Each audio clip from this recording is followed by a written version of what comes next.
Bună tuturor! Astăzi o să fac sos de roșii pentru paste. Și am să vă arăt cum pregătesc.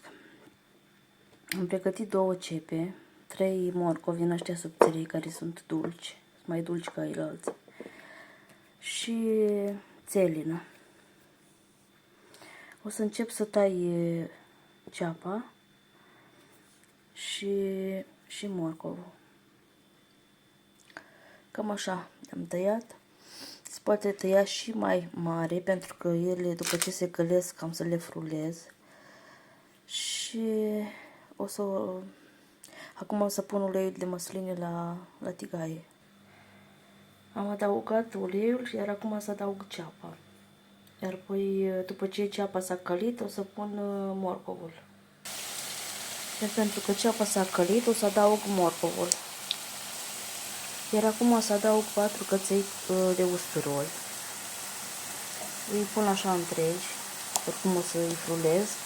Iar dacă nu vă place gustul puternic de usturoi, puteți scoate inima de aici, din mijloc, usturoiului, și o dați deoparte. Iar partea de sus am tăiat-o pentru că dă aciditate.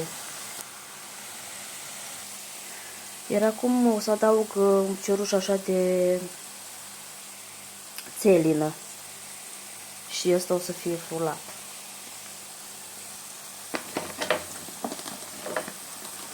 Așa, uitați așa, din asta țelină, din asta așa, care e mai